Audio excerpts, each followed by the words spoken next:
Hi hello welcome to TV 24. Janasena party తెలంగాణలో దుమ్ము రేపుతుంది అని చెప్పాను. అంటే చాలామంది అంతలా ఏం చేసేస్తుంది అని అనుకుంటున్నారేమో. జనసేన పార్టీ ఒక్క సీటు గెలిచినా సరే సంచలనమే. ఎందుకు అంటే ఇక్కడ చాలామంది ఆంధ్రప్రదేశ్లో మాట్లాడుతూ ఉంటారు. కొంతమంది మేము సింగిల్గా వస్తాం, సింహాల్లో వస్తాం, మావాడు తిరుపు తోపు తురుము అని చెప్తూ ఉంటారు. అక్కడ వాళ్ళ నాన్నలు, వాళ్ళ తాతలు, వాళ్ళ ముత్తాతలు పేర్లు చెప్పుకొని సింగిల్గా వచ్చి ఏం చేసినా ఉపయోగం కాదు.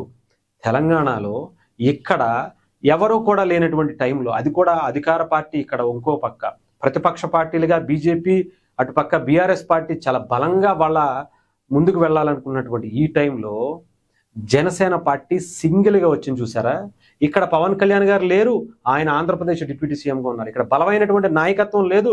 అయినా సరే చాలా ధైర్యంగా 336 స్థానాల్లో దాదాపు 100 మందికి దగ్గర మహిళలను నించోపెట్టి, కొంతమంది అంధులని, కొంతమంది చెప్పులు కుట్టే వాళ్ళని, ఇలాంటి వ్యక్తులను నించోపెట్టి ఎలక్షన్స్కి వచ్చారు. చూసారా, ఇది జనసేన అంటే, ఇది సింగిల్గా రావటం అంటే, ఇది సింహంలా రావటం అంటే అని చెప్పాలనిపించింది.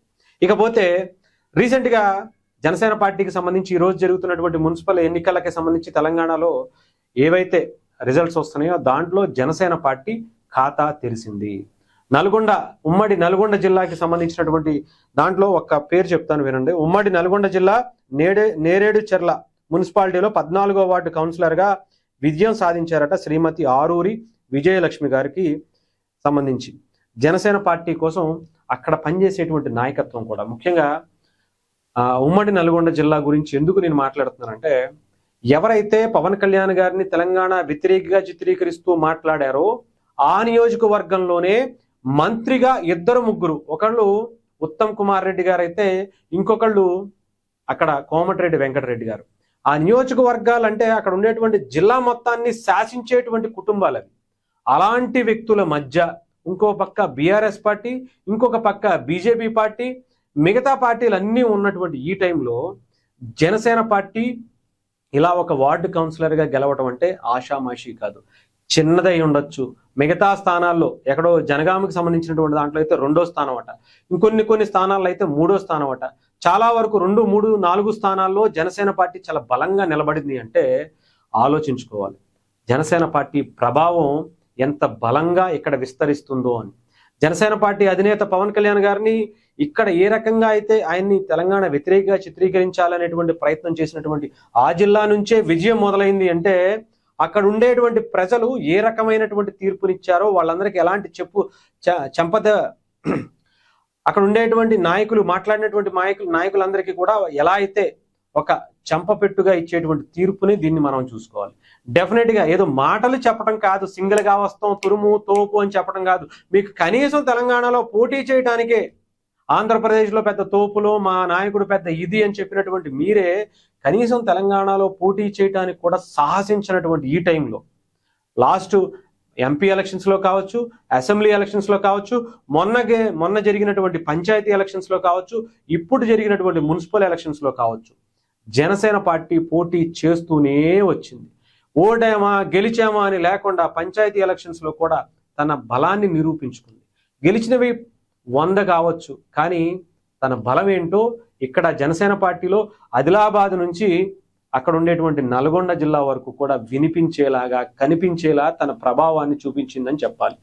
ఇకపోతే ఇంకొక వ్యక్తి మహబూబ్నగర్ జిల్లా అనుకుంటా, ఒక అంధుడు ఆయన కూడా ఈసారి ఎలక్షన్స్లో జనసేన పార్టీ తరఫున నిలబడి ఎన్నో భయభ్రాంతులకు గురి చేసినా సరే, నువ్వు కండవా తీసి మా కండవా వేసుకుంటావా లేదా అని భయపెట్టినా కూడా ఆయన నిలబడి ఈసారి గెలిచినంత పని చేశాడు. దాదాపు 200 ఓట్లు మిగతా పార్టీలతో పోటీగా నిలబడి ఆయన 3వ స్థానంలో నిలబడి ఆయనకు వచ్చాయంటే ఆలోచించండి. ₹1 పంచకుండా, ₹1 అక్కడ ఎవరికి ఇవ్వకుండా, బిర్యానీలు మద్యం ప్రవాహంలో కురిపిస్తున్నటువంటి ఈ టైంలో కూడా, ఓటుకి 4,000, 5,000 ఇస్తున్నటువంటి ఈ టైంలో కూడా 200 ఓట్లు నిజాయితీగా సంపాదించుకుని ఆ అంధుడు ఈరోజు ఎంతో మందికి స్ఫూర్తిగా నిలిచారు అంటే, చాలా మంది ఆయన చూసి భయపడేలా చేసుకున్నారు అంటే, అది ఆయనతో పాటు ఆయన వెనక ఆయనకి ధైర్యం ఇచ్చినటువంటి పవన్ కళ్యాణ్ గారు, జనసేన పార్టీది కూడా. అందుకని ఇక్కడ జనసేన పార్టీ నాయకత్వాన్ని కూడా చాలా బలంగా అభినందించాలి. ముఖ్యంగా నల్గొండ జిల్లాకి సంబంధించి మేకల సతీష్ రెడ్డి గారు, ఆయన నియోజకవర్గంలో ఉండేటువంటి ఆయన మొన్న కోదాడలో పోటీ చేయడం కూడా జరిగింది.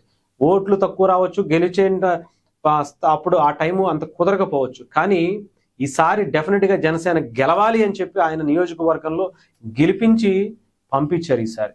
సో డెఫినెట్గా జనసేన సత్తా ఇక్కడ నుంచి మొదలైంది. జనసేన శకం తెలంగాణలో ఇక్కడ నుంచి మొదలైంది. డెఫినెట్గా తెలంగాణలో జనసేన పార్టీ తన స్థాయిని పెంచుకుంటుంది, ఒక రేంజ్లో విజృంభించడానికి సిద్ధమవుతుందని మాత్రం చెప్పచ్చు.